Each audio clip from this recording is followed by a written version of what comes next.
My name is Nkosi Zwelivelile Mandela from South Africa. I am deciding to take time off from my work as a family doctor to join the global march to Gaza because Gaza deserves it.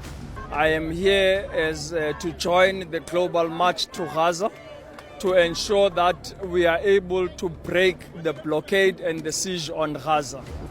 Gaza deserves food, clean water, medicines, medical supplies, and proper medical care. We have called on the global community to join us in Cairo as we embark on our march to the Rafah crossing on the 15th. The Palestinian people deserves freedom from this ongoing Israeli siege, blockade, starvation, famine, occupation, apartheid, and genocide. Can you imagine this happening in this day and age? A child crying out for a morsel of food in a land where every day brings more ruin and despair. The World Health Organization warns we do not have to wait for a famine declaration. People are already starving, sick, and dying in Gaza. Nearly 500,000 Gazans are in catastrophic hunger, on the brink of death. 2 million innocent lives live under siege, cut off from food, water, medicine. If this were your child or your neighbor, what would you do? If this does not break your heart, what will? Gaza's own media office warns that more than 3,500 children under the age of 5 face imminent death by starvation, while approximately 290,000 children are on the brink of death. They're literally dying of hunger. Babies too weak to cry, toddlers so thin they wail in hunger pains. These are innocent children, our brothers and sisters. If we saw a child like this gasping in the street, we would rush to save him. Yet here they are, out of sight of most of the world, being starved as a weapon of war. Where is our outrage? But amid this horror, humanity still rises. Look at these people. A humanitarian convoy of at least 1,500 activists and supporters from Algeria and Tunisia, boldly waving Palestinian flags as they travel toward Gaza. These are doctors, students, grandparents, mothers, ordinary human beings risking everything to bring food, medicine, blankets to the starving in Gaza.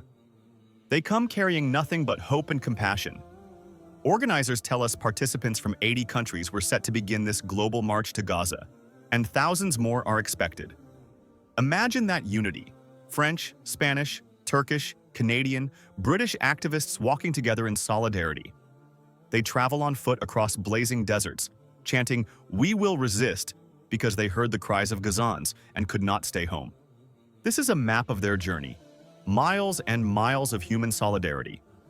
From Tunis in the west to Rafah at Gaza's doorstep, about 2,500 kilometers of activists are marching to break the siege. Around 1,000 people left Tunis in the Tunisian-led Sumud convoy, now crossing Libya. They're joined by people flying into Cairo from 50 countries who will march together to Rafah. They plan to walk 30 miles through Egypt's Sinai with tents and banners, so the world cannot ignore them. Thousands of flags raised, children chanting, "Free, free Palestine," all to draw international attention to Gaza's suffering. As Al Jazeera reports, thousands of activists from across the globe are marching to Gaza to try to break Israel's suffocating siege and draw international attention to the genocide it is perpetrating there. But instead of support, these peaceful activists are met with walls and batons. In Egypt, authorities have begun a brutal crackdown. Al Jazeera notes that 40 participants of the global march to Gaza have had their passports taken at a checkpoint on the way out of Cairo. Imagine that. Men and women on a bus carrying aid, and armed police demand their passports and force them off the vehicle. An Irish member of parliament on the march, Paul Murphy, reported, "We have had our passports confiscated and are being detained." Manzarayı unutmayın. Burada İsrail'in askerleri değil bunlar. Mısır'ın askerleri. Uçağın etrafını çivilerle sardılar. Bakın, hepsi Mısır'ın askerleri. Bizi bir terörist gibi ülkeden zorla deport ediyorlar. Bu tarihi anları yazacak tarih. Yazıklar olsun. Şu manzaraya bakın. Şu manzaraya bakın. Bir terörist gibi bizim deport edilme şeklimize bakın. Çemberde asker ordusu. Belki 50-60 tane askeri bizim etrafımıza diktiler. Mısır yönetimi bu askerlerimize saldırdı. Dünya neredesin? Dünya neredesin? Gazze'de insanları vahşice katlederken barışçıl yürüyüş yaptırmayan Mısır'a bakın. Ya bu nasıl adalet? Yazıklar olsun. Şu manzaraya bakın. Şu manzaraya bakın. It Yazıklar seems olsun. Egyptian authorities have decided to crack down on the Great March to Gaza. How can a government treat humanitarians like criminals? This is not a military incursion. It's a march of doctors and professors. And yet, at a desert checkpoint, Mo from the Netherlands and his group were told to hand over their passports and only Egyptians could proceed. Riot police came with dogs. Some protesters were beaten. One activist came back to Cairo, battered and bruised and broken. All they did was ask to bring water to a thirsty child. Across Cairo and at Ismailia, the pattern is the same. The Reuters news agency confirms that at least 88 individuals have now been detained or deported around Egypt. We won't be silent free. Let's stop the bombing now, now, now, now, now. We are the people too. We won't be silent free. Let's stop the bombing now, now, now, now, now. We are the people too. We won't be silent free. Let's stop the bombing now, now, now, now. Scores of foreign nationals were held at airports or on highways. Dozens were hurried onto planes. 3 sources at Cairo airport say 73 foreigners were deported on a single flight to Istanbul for violating entry protocols, even though they had humanitarian visas and return tickets. One after another, volunteers are being tossed out. Egyptian authorities even imposed a last-minute rule. Any passenger between June 12th to 16th must show a return ticket. And to add insult to injury, Egypt's foreign ministry now insists anyone visiting Rafah must get official permission in advance. In short, they are closing their borders to anyone wanting to break the siege. This is shameful. Egypt, a Muslim-majority nation, has turned its back on its brothers and sisters. The march organizers say they coordinated the trip with Egyptian authorities, yet they're still held in jail and deported.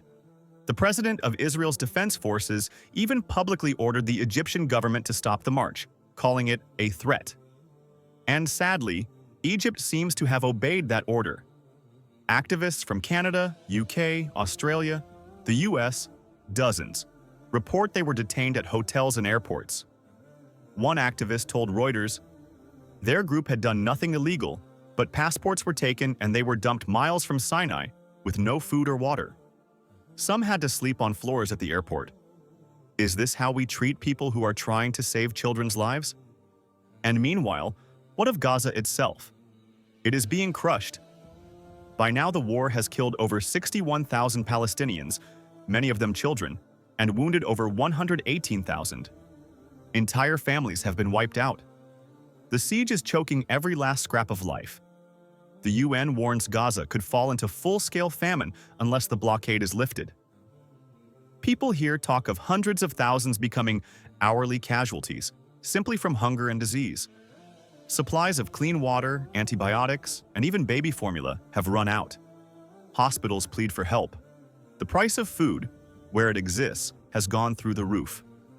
Kids queue in lines for scraps at community kitchens.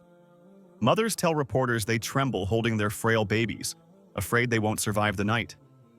Have you asked yourself, if bread is a weapon of war, should we not defend these children? All of us of conscience must respond. Our faith commands it. The Qur'an asks bluntly, "And what is it with you that you do not fight in the cause of Allah, and for the oppressed men, women, and children who cry, 'Our Lord, deliver us from this land of oppressors'?" Gaza is crying those very words with their eyes. Allah commands justice. Indeed, Allah commands justice, the doing of good, and forbids tyranny and aggression. How can we, in our comfortable lives, ignore the injustice of starving people? O you who believe, and I say this to every human with a heart, help one another in righteousness and piety. Not just Muslims, but Jews, Christians, atheists alike. If there is good to be done, we are obliged to do it. Every prophet teaches us to stand with the oppressed. The prophet reminded us that even if you cannot fight with your hands, fight with your tongue by speaking truth. And if not even that, then at least hate injustice in your heart. Brothers, sisters, can we honestly say we hate what is happening in Gaza? Look around the world. People are answering the call. In London, Paris, New York, and Istanbul, streets filled with demonstrators waving Palestinian flags. Across Asia and Africa, mosques and churches held fundraisers. And here, today, I see your faces. This is not a Muslim issue only. It is an issue of humanity. The Tunisian convoy is supported by labor unions, human rights groups, and yes, international activists like Code Pink and Jewish Voice for Labor. If they can risk arrest to feed Gaza's children, should we not at least make our voices heard? Don't let the world's silence stop you. Write to your leaders, call the UN, pressure governments to open corridors for aid. Share the truth on social media and banish the lies. March in the streets or sit outside an embassy until they speak up. Boycott the companies that profit from this siege. Donate to the humanitarian organizations still trying to help in Gaza. Every small act chips away at tyranny. Do not underestimate the power of a single voice in a crowd. History is written by those who refuse to stay silent in the face of evil. Let us not forget our common humanity. When we break bread, remember that Palestinian children have nothing to break, only crumbs. When we quench our thirst, remember the women in Gaza rationing water. As we shelter from the cold, millions endure winter without homes or blankets.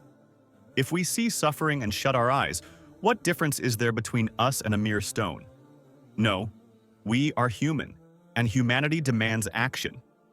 And to the people of Gaza, I say, you are not alone. From the mosques of Delhi to the plazas of Buenos Aires, people are raising your flag and your name. Your pain echoes in our hearts.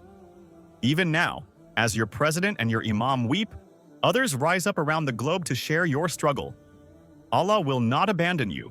He promises to support those who strive for justice. Brothers and sisters, in closing, do not let this moment pass without action. If not now, when? If not Gaza's children, whose suffering will stir us? The road to freedom is long and the night is dark, but our faith calls us to be lanterns of hope. We have never been lost. We were just finding a way. Let those words guide us now. Take this righteous anger and turn it into a march, a letter, a prayer, a donation, a rally. The Ummah must show that it remembers Gaza. May Allah strengthen the brave activists detained and return them safely. May He bless those in Gaza with patience and grant them relief. And may He inspire all of us to act justly, love mercy, and stand firm against oppression. Amen.